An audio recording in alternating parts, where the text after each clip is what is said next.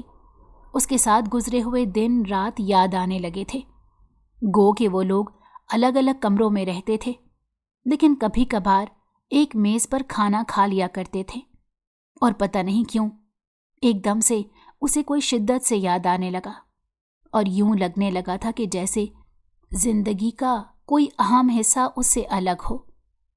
پھر بابا گھر آ گئے اور انہوں نے کہا کہ معاویہ مجھے حیران کر چکا ہے، اور میں اس کی دانائی کا معترف ہو چکا ہوں کہ اس نے کس قدر سمجھداری کا مظاہرہ کرتے ہوئے تمہیں اس کیس سے نکالا۔ تمہیں نہیں لگتا کہ ہمیں اس کی شاندار سی دعوت کرنی چاہیے؟ تو زہرا یہ سن کر خوش ہو گئی تھی اور فوراً حامی بھر لی۔ سدرا اور اس نے مل کر اچھا خاصا انتظام کر لیا۔ اسے اتنے دنوں بعد دیکھ کر زہرا کو بہت اچھا لگا تھا، اور یوں لگ رہا تھا کہ جیسے آنکھوں نے مدتوں کے بعد سکون پایا ہو۔ یوں ہی باتیں کرتے کرتے کافی دیر گزر گئی۔ وہ وہاں سے اٹھ کر نہیں آنا چاہتی تھی، لیکن بابا نے بھیج دیا تھا کہ شاید بہت سی کوئی ضروری بات کرنا چاہتے تھے۔ دروازے میں رک کر اس نے پلٹ کر معاویہ کی طرف دیکھا تو وہ بھی اسے ہی دیکھ رہا تھا۔ پتہ نہیں وہ کیوں بلش کرنے لگی، اور معاویہ سے یہ چھپا نہیں رہ سکا۔ اس کے بعد چند دن گزرے اور بابا نے اسے بلا لیا اور کہا کہ میں چاہتا ہوں تم معاویہ سے طلاق لے لو۔ لیکن کیوں؟ وہ ناسمجھی اور بے یقینی سے بابا کو دیکھ رہی تھی۔ دیکھو بیٹا، سیدھی سی بات ہے کہ اس نے تم سے نکاح مجبوری میں کیا تھا۔ اس کی زندگی میں کوئی اور بھی ہو سکتا ہے، تو یوں کسی کے ساتھ زبردستی مسلط ہونے کی کیا ضرورت ہے؟ بابا کی بات پر اس نے دکھ سے ان کی طرف دیکھا۔ اس نے تو سوچا بھی نہیں تھا کہ ایسا ہو سکتا ہے۔ وہ خود سے اس متعلق بات نہیں کر سکتی تھی، اس لیے بابا نے کورٹ کے ذریعے ہی خلا کے پیپرز بھیج دیے۔ وہ اس دن بچوں کی طرح پھوٹ پھوٹ کر روئی تھی۔ وہ اسے کھونا نہیں چاہتی تھی۔ دوسری جانب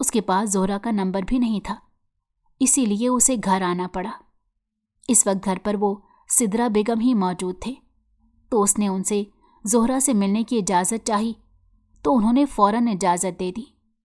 اس کو کمرے میں دیکھ کر وہ بوکھلا گئی، لیکن اپنی خوشی نہیں چھپا پائی تھی، مگر آنکھوں میں آنسو آئے تو وہ اپنی جگہ پر بس کھڑی رہ گئی، ورنہ دل چاہ رہا تھا کہ بھاگ کر اس کے گلے لگ جائے۔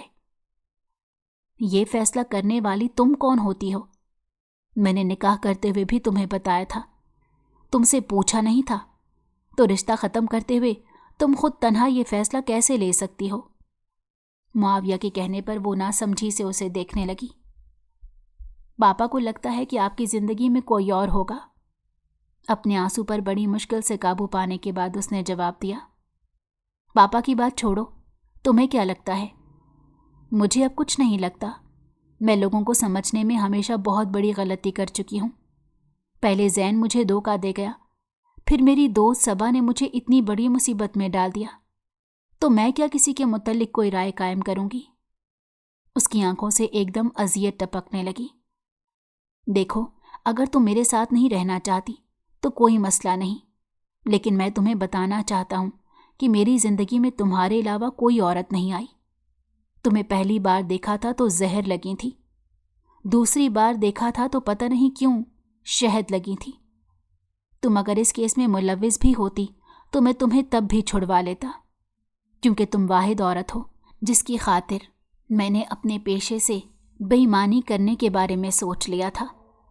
تمہیں میری زندگی کی وہ عورت ہو جس کے بغیر رہنے کا میں تصور بھی نہیں کر سکتا۔ تم وہ واحد عورت ہو جس کو 100 قتل بھی معاف ہیں۔ اس کے ہاتھ تھام کر وہ مخمور لہجے میں کہتا ہوا اسے حیرت میں مبتلا کر گیا۔ کیا ہوا؟ میری باتوں پر یقین نہیں آ رہا؟ دکھ سے اسے دیکھتے ہوئے پوچھا۔ مجھے اپنی قسمت پر یقین نہیں آ رہا۔ خوشی سے بہتے ہوئے آنسوؤں کو بمشکل کنٹرول کیا۔ میرے ساتھ زندگی گزارو گی؟ اس نے ہاتھ آگے بڑھایا۔